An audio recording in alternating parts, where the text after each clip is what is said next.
काश एक मुलाकात से हमें स्टेटहुड मिल जाती।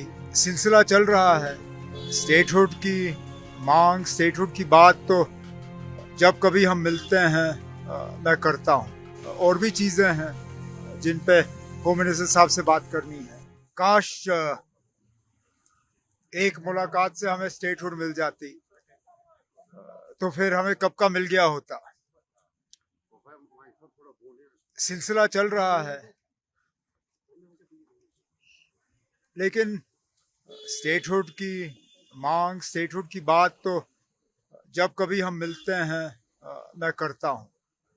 लेकिन उसके साथ साथ और भी चीज़ें हैं जिन पे होम मिनिस्टर साहब से बात करनी है।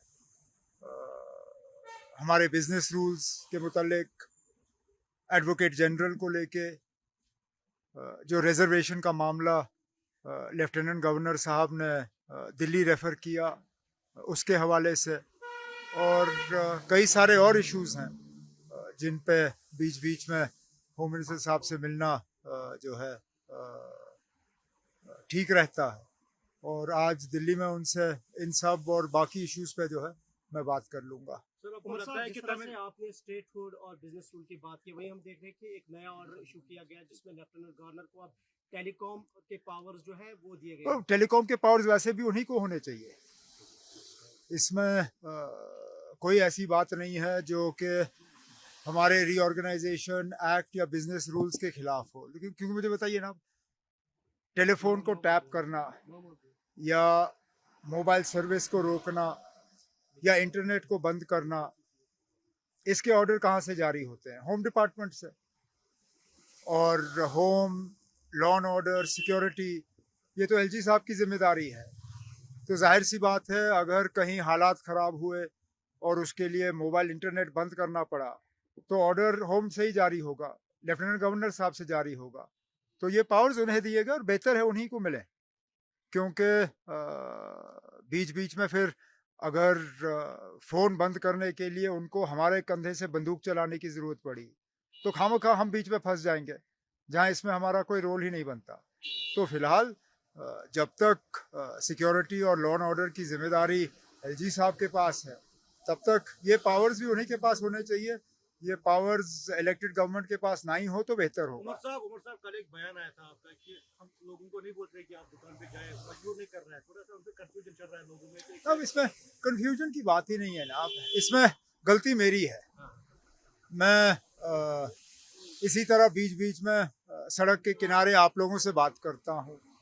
आप लोग सवाल पूछते हो जिसका जवाब थोड़ा लंबा होना चाहिए, लेकिन वक्त की कमी के वजह से मैं जवाब ऐसा दे देता हूँ जिससे कि हमारे जो मुखालिफ हैं वो उसको घुमा फिरा के पेश करते हैं। पहली बात, ये दुकान जो है ये उन लोगों के लिए है जिनका मजहब उन्हें शराब पीने की इजाज़त देती है, एक। दूसरा, जम्मू कश्मीर में अभी तक किसी हुकूमत ने इन दुकानों पर पाबंदी नहीं लगाई। इसका मतलब ये नहीं है कि हम चाहते हैं कि और ज़्यादा ये इस्तेमाल हो। सिर्फ ये कि जिन लोगों को मजहब का इन मतलब शराब इस्तेमाल या पीने की इजाज़त है वो करें। हमारा मजहब हमें इजाज़त नहीं देती, ना हम चाहते हैं कि लोग इस तरफ जाएं। इसलिए हमारी हुकूमत से दो तीन चीज़ें हुई। एक तो हमने कोई नया दुकान नहीं खोला। दूसरा, मुकम्मल हमारी कोशिश रही कि कोई दुकान ऐसी जगह ना हो जहां हमारे नौजवान जो हैं कोई गलत रास्ता अपनाने की कोशिश करें। अब मेरे मुखालिफ जो हैं इस बयान को लेके अपनी गलतियों को छुपाने की कोशिश करते हैं। अगर मेरा ये कहना इतना ही गलत था तो जब उनकी हुकूमत थी उन्होंने क्या किया? क्योंकि ठीक जो बात मैंने गांदरबल में की वही बात असेंबली में रिकॉर्ड पे पीडीपी के उस वक्त के फाइनेंस मिनिस्टर ने की। मैं फिर इस बात को दोहराता हूँ ना, ये दुकान सबके लिए नहीं है। जम्मू कश्मीर में मुख्तलिफ सोच रखने वाले लोग रहते हैं, मुख्तलिफ मजहब के लोग रहते हैं, यहाँ तक के जम्मू कश्मीर से बाहर से जो लोग आते हैं, ये उनके लिए हैं, ये लोकल लोगों के लिए नहीं है। सीधी सी बात है। आपके राज्य की खबरें, आपके शहर की खबरें सबसे पहले जानने के लिए देखते रहें अमर उजाला। चैनल को सब्सक्राइब जरूर कर लें और पाएं हर अपडेट।